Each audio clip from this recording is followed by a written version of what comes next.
जो ये चैप्टर होने वाला है, ये क्लास 9th की जो हमारी पॉलिटिकल साइंस की बुक है उसका चैप्टर 2 होने वाला है, जिसमें हम बात करेंगे कॉन्स्टिट्यूशन के डिजाइन की, कि कॉन्स्टिट्यूशन बना कैसे है और हमें कॉन्स्टिट्यूशन चाहिए था क्यों। पहले वाले हमने जो चैप्टर पढ़ा था उसमें हमने देखा था जो डेमोक्रेटिक कंट्री है वो क्यों चाहिए होती है किसी भी कंट्री को, कि फॉर्म्स ऑफ गवर्नमेंट अलग अलग है, जैसे मोनोपोली भी है, अनार्की भी है, मोनार्की भी है, ये सारी फॉर्म्स ऑफ गवर्नमेंट अलग अलग है। तो लोगों को डेमोक्रेसी क्यों चाहिए, बट एक डेमोक्रेसी का बहुत इंपॉर्टेंट पार्ट आता है कि बिना कॉन्स्टिट्यूशन के कोई डेमोक्रेटिक कंट्री बन ही नहीं सकती, क्योंकि जो डेमोक्रेटिक कंट्री है वो कुछ सर्टेन रूल्स के वजह से चलती है आगे, और उसी की प्रोग्रेस डिपेंड करती है उसके अच्छे कॉन्स्टिट्यूशन पे।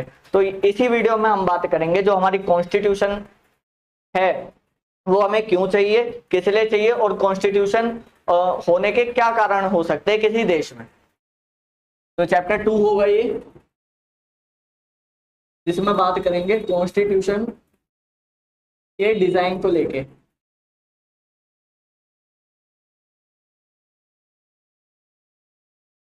अगर ऑब्जेक्टिव की बात करें तो इसमें बात करेंगे हम, इसका पहले ओवरव्यू लेंगे कि हमने पुराने वाले चैप्टर से कैसे रिलेट करें इस वाले चैप्टर को।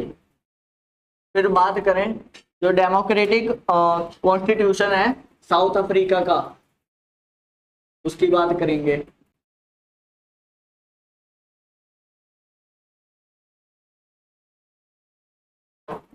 कि साउथ अफ्रीका में जो डेमोक्रेसी आई थी उसके बाद जो कॉन्स्टिट्यूशन बना था वो क्यों और किस लिए बना था और कैसे कैसे सिचुएशन में बना था।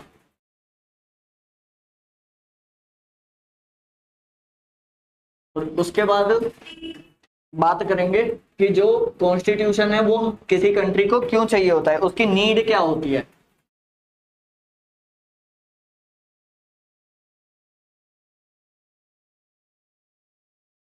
Why do we need a constitution?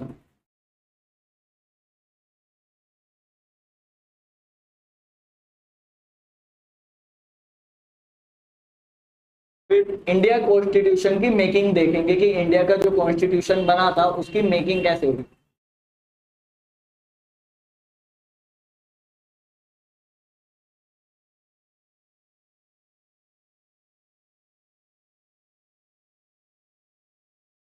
तो इस वाले चैप्टर के दो पार्ट्स होंगे। इस वाले पार्ट में हम बात करेंगे केवल ओवरव्यू और साउथ अफ्रीका में जो कॉन्स्टिट्यूशन बना वो कैसे बना, और साउथ अफ्रीका जो है एक डेमोक्रेटिक कंट्री कैसे बना। अगर हम ओवरव्यू की बात करें तो एक डेमोक्रेटिक जो कंट्री होती है वो किसी भी जो रूलर है उसके अकेले के डिसीजन के बिहाफ पे नहीं चलती, वो चलती है जो लोग हैं वो क्या डिसीजन लेते हैं उसके बिहाफ पे। और हमने देखा कि लोगों को क्या चाहिए होता है, कुछ उनके सर्टेन राइट्स होते हैं, फंडामेंटल राइट्स और ड्यूटीज भी होती है जो उन लोगों को चाहिए होती हैं। तो इसलिए एक कॉन्स्टिट्यूशन बनाया जाता है और वो कॉन्स्टिट्यूशन ही क्या दिलाता है, लोगों को उनके राइट्स दिलाता है, उनकी ड्यूटीज दिलाता है, और गवर्नमेंट को या फिर रूलर को क्या करना चाहिए वो सब दिखाता है। तो अगर ओवरव्यू की बात करें तो हमें जो कॉन्स्टिट्यूशन चाहिए किसी कंट्री को वो इसलिए चाहिए होता है क्योंकि democratic ruler are not free to do they like, कि जो डेमोक्रेटिक कंट्री के जो रूलर होते हैं वो ऐसी कोई भी चीज नहीं कर सकते जो वो चाहते हैं, वो वही चीज करेंगे जो हमारे कॉन्स्टिट्यूशन में दी गई है, उसी के अकॉर्डिंग लॉ बनाएंगे और पब्लिक को क्या चाहिए उसी पर ध्यान देंगे। फिर आता है second point, there are certain basic rule that citizen and government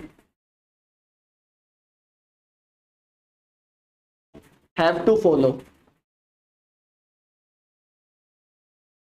कि कॉन्स्टिट्यूशन में कुछ रूल्स होते हैं जो कि वहां की उस कंट्री की जो सिटीजन्स हैं और गवर्नमेंट है उन दोनों को फॉलो करने होते हैं। अगर वो दोनों ही नहीं फॉलो करेंगे तो वो डेमोक्रेटिक कंट्री आगे जाकर या तो खत्म हो जाएगी या फिर डेमोक्रेसी जो है वहां पर अच्छे से फॉलो नहीं हो पाएगी।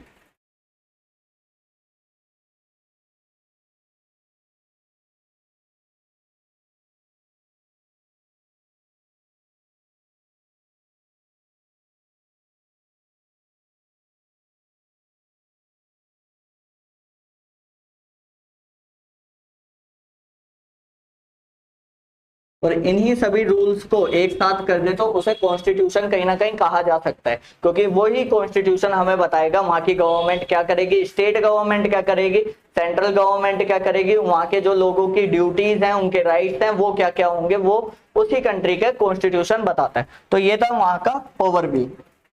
ओवरव्यू के बाद अब बात आती है, कुछ क्वेश्चन अराइज होते हैं कॉन्स्टिट्यूशन के ऊपर कि भाई हमें कॉन्स्टिट्यूशन चाहिए क्यों, कॉन्स्टिट्यूशन अगर हम कोई कंट्री बना देती है तो उसके यहाँ के जो लोग हैं उन्हें क्या फायदा होगा। तो कुछ क्वेश्चन है जो कि इस चैप्टर में बताए गए हैं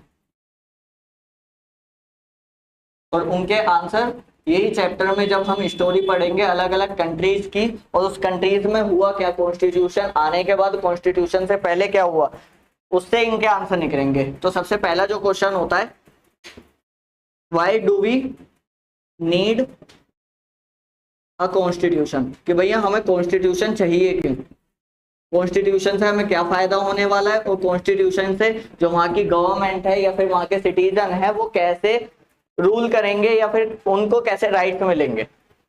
फिर सेकंड जो क्वेश्चन अराइज होता है वो है, how are the constitution drawn up,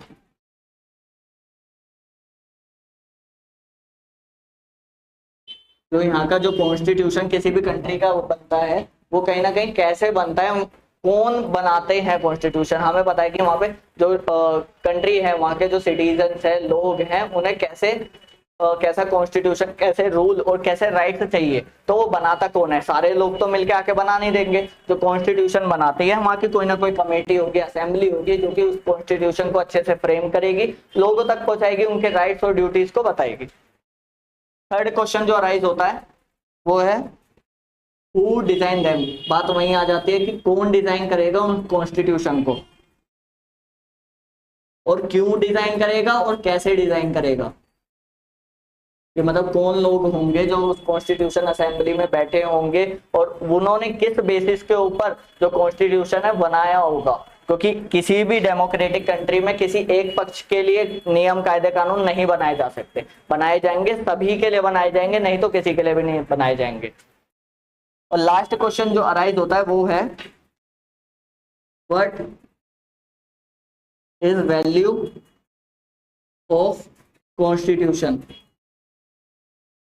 कि जो कॉन्स्टिट्यूशन की है वो वैल्यू क्या होगी किसी डेमोक्रेटिक कंट्री में, कि अगर किसी डेमोक्रेटिक कंट्री में कॉन्स्टिट्यूशन आ जाता है तो उसकी कहीं ना कहीं वैल्यू क्या होगी, कितने लोग उसे फॉलो करेंगे और लोग कैसे कैसे उसे फॉलो करेंगे। ये हो गया उसका ओवरव्यू। और इस चैप्टर में जो क्वेश्चन अराइज होंगे वो ये रहे कि why do we need a constitution, हमें कॉन्स्टिट्यूशन चाहिए क्यों, how are constitution drawn up, constitution बनता कैसे है किसी कंट्री का, और उसे कौन बनाता है और कैसे बनाता है और किस लिए बनाता है, और कॉन्स्टिट्यूशन की वैल्यू क्या होगी अगर हम कॉन्स्टिट्यूशन किसी डेमोक्रेटिक कंट्री में लाते हैं।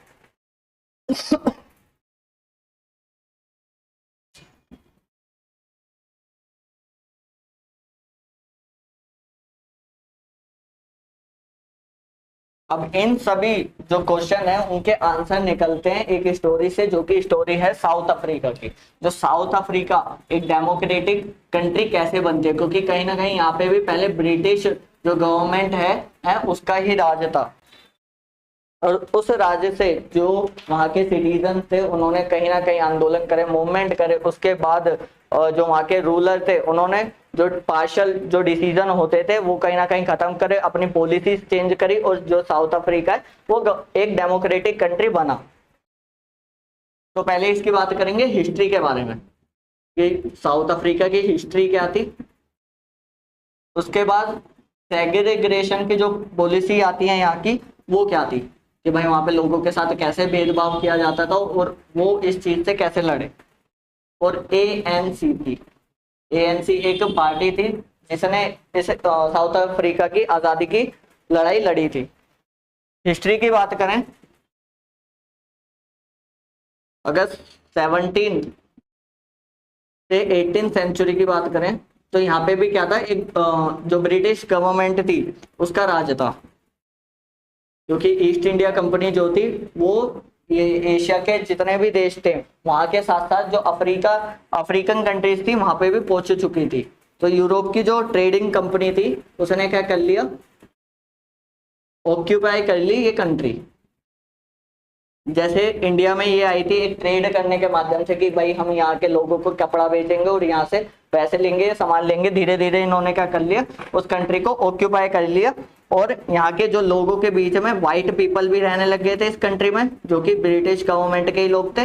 और जो यहाँ के साउथ अफ्रीका के जो लोग थे उन्हें ब्लैक पीपल के नाम से जाना गया, और कहीं ना कहीं इसमें इंडियंस भी थे।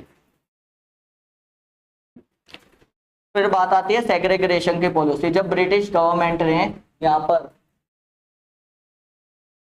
जब ब्रिटिश गवर्नमेंट ने साउथ अफ्रीका में अपनी पूरी पॉलिसीज चालू करने लग गई थी और यहाँ पे रूल करने लग गई थी अच्छे से, तो यहाँ पर क्या चालू कर दिया था, सेग्रीगेशन की पॉलिसी चालू कर दी थी कि जो भी यहाँ के ब्लैक पीपल होंगे और व्हाइट पीपल होंगे उन दोनों को अलग अलग ट्रीट किया जाएगा। जैसे कि जो ब्लैक पीपल और व्हाइट पीपल के लिए जो पब्लिक टॉयलेट्स हैं वो अलग अलग होंगे, और उन्हें जो सर्विसेज हैं वो अलग अलग प्रोवाइड की जाएंगी। जो चर्चेज हैं वो अलग अलग होंगे, और मेनली जो ब्लैक पीपल होते थे उनके जो भी सर्विसेज दी जाती थी वो कहीं ज्यादा बहुत बेकार दी जाती थी व्हाइट लोगों के कंपैरिजन में। जो व्हाइट लोगों को प्रोवाइड होती थी फैसिलिटी वो काफी अच्छी होती थी, उनके चर्चेज और पब्लिक टॉयलेट जो भी उनके रहने के एरिया होते थे, लोकेलिटीज होती थी, वो कहीं ज्यादा अच्छी बनाई गई थी। और ब्लैक पीपल की बनाई गई थी मतलब मान लो एक कूड़े घर में बना दी, या फिर जो पब्लिक टॉयलेट है वो गंदे रहते थे। और जो चर्चेज हैं उसमें भी जो व्हाइट पीपल के लोग थे उनके लिए जो चर्च बनाए गए थे वहां पे ब्लैक पीपल कहीं ना कहीं अलाउ नहीं थे। फिर आती है ANC की बात। ANC मतलब जब 1950 की बात करें, जब यहाँ के लोग इस पॉलिसी से क्या हो गए थे, परेशान हो गए थे, तो उन्होंने एक कमेटी का गठन किया जिसे कहा जाता था अफ्रीकन नेशनल कांग्रेस।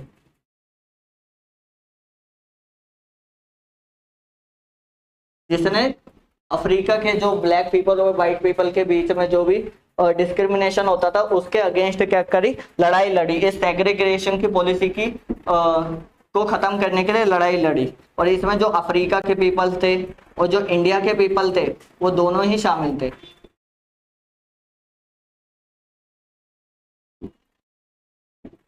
और इन्होंने एक अफ्रीकन नेशनल कांग्रेस बना ली जिसने कि इस आज़ादी की लड़ाई लड़के जो यहाँ की पॉलिसीज थी वो चेंज कर दी जल्दी से। पहले तो यहाँ के लोगों में मारकाट बहुत हुई जब ये आंदोलन कर रहे थे, मूवमेंट कर रहे थे। जो ब्रिटिश गवर्नमेंट है उन्होंने हथियारों की वजह से या फिर अपनी अलग पॉलिसीज लाने की वजह से इस मूवमेंट को रोकने की काफी कोशिश करी। लेकिन धीरे धीरे बाद में ब्रिटिश गवर्नमेंट को भी कहीं ना कहीं समझ में आ गया कि ये आंदोलन या मूवमेंट नहीं रुकने वाला, और उन्होंने क्या करा, एक कॉन्स्टिट्यूशन डिजाइन करने के लिए वहां की कमेटी को क्या दे दी, मान्यता दे दी।